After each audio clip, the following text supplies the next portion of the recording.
உணவைத்தான் சாப்பிட்டேன், எப்படி மலமானது? உயிரோடுதானே இருந்தேன், எப்படி இறந்து போனேன்? மலம்தான் உணவாக இருந்ததா? மரணம்தான் வாழ்வாய் இருந்ததா? இந்த சுருங்கி போன உடம்புதான் இதுவரை இளமையை அனுபவித்ததா? இந்த சுருங்கும் மார்புகளுக்கா இத்தனை கண்கள் வட்டமிட்டது? பெருத்தன சிறுக்கும் சிறுத்தன பெருக்கும் என்று பாடியது இந்த நிலையற்ற பொய் வாழ்வைத்தானா இன்னும் இழுத்து கொண்டிருக்கிறான்? செத்து தொலையவில்லையே என்று மனைவியும் சுற்றமும் பேசிய போது என்னை 100 ஆண்டு வாழ்க என வாழ்த்தியது நினைவுக்கு வந்தது. இதுவரை எனது கோடாரியால் எனது வேரை அல்லவா நான் வெட்டி இருக்கிறேன். நான் விரும்பியவை எல்லாம் என்னை வெறுத்து கொண்டிருக்கின்றன. இளமையாயிருக்கும் போதே முதுமையை பழகி இருக்க வேண்டும். அறுசுவை உணவை தேடி தேடி உண்ணும் போதே அது மலமாகும் என்று உணர்ந்திருந்தால் அடுத்தவர் உணவை நான் பறித்திருக்க மாட்டேன். அனைவருக்கும் பயன்பட வேண்டிய பொன் பொருளை ஒரு திருடனை போல் பதுக்கி இருக்க மாட்டேன். காலம் கடந்த ஞானம், பாயும் நோயும் தவிர யார் துணை வரப்போகிறார்கள்? இறந்தாலும் எனக்காக யார் அழப்போகிறார்கள்? பிணமான பின் இந்த மாளிகையும் பணமும் எனதென்று நான் சொந்தம் கொண்டாடவா முடியும்? சந்தனத்தால் மணந்த உடல் என்றாலும் இறந்தால் மணக்கவா போகிறது? கண்ணே மணியே என்று கொஞ்சிய தாயும் என் உயிரே என்று சொன்ன மனைவியும் பிணமான பின் உடன் வரப்போகிறார்களா? பிரியமாட்டேன் என்று சொன்னவர்கள் பிணம் என்று வீசி சென்ற பிறகு இந்த மண் என்னை பார்த்து மகனே நான் இருக்கிறேன், என் மடியில் வந்து உறங்கு என்று என்னை மார்போடு தழுவி கொண்டது. அருந்தின மலமாம், பொருந்தின அழுக்காம், வெறுப்பன உவப்பாம், உவப்பன வெறுப்பாம். உலகே பொய் வாழ்க்கை, நீ நீயாக இரு, நீ நீயாக இரு. எவ்வளவு நிதர்சனமான உண்மை! நம் வாழ்க்கையில் இந்த உண்மையை மறந்தே நாம் எல்லோரும் நடித்துக் கொண்டிருக்கிறோம்.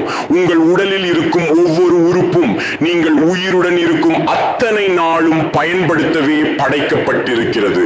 வயதானால் அந்த நோய் வரும், இந்த நோய் வரும் என்று சொன்னால் தயவு செய்து நம்பாதீர்கள். உங்கள் கூடவே வாழும் மிருகங்களை பாருங்கள். மரணம் வரும் வரை தன் வேலைகளை தானே செய்து கொள்கிறது. எந்த பறவைகளும் தனக்கு வயதாகிவிட்டது என்று தன் குஞ்சிடம் உணவு கேட்பதில்லை. எந்த மாடும் படுத்துக்கொண்டு தன் கன்றிடம் தண்ணீரோ உணவோ கேட்பதில்லை. எந்த பூனையோ நாயோ படுக்கையில் இருந்து கொண்டு மலம் கழிப்பதில்லை. மரணம் அடையும் நாள் வரை ஆரோக்கியமாக சுயமாக தன் வேலைகள் அனைத்தையும் செய்து கொள்கின்றன. மனிதர்கள் மட்டும்தான் வயதானால் நோய் வரும், இயலாமை வரும் என்று நம்பி அடுத்தவர்களை எதிர்பார்த்து வாழ ஆரம்பிக்கிறார்கள். நன்கு ஞாபகம் வைத்துக் கொள்ளுங்கள், முதுமை என்று எதுவும் இல்லை, நோய் என்று எதுவும் இல்லை, இயலாமை என்று எதுவும் இல்லை. எல்லாம் உங்கள் மனதிலும் அதன் நம்பிக்கையிலும் தான் இருக்கிறது.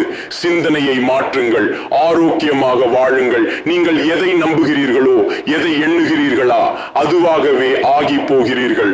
நான் நான் நான் என்கின்ற அகந்தை, நான் சம்பாதித்தேன், நான் காப்பாற்றினேன், நான் வீடு கட்டினேன், நான் உதவி செய்தேன், நான் தான் பெரியவன், நான் தான் வேலை வாங்கி கொடுத்தேன், நான் நான் நான் என்று மார்தட்டி கொள்ளும் மனிதர்களே, நான் தான் என் இதயத்தை இயக்குகிறேன் என்று உங்களால் சொல்ல முடியுமா? நான் தான் என் மூளையை இயக்குகிறேன் என்று உங்களால் சொல்ல முடியுமா?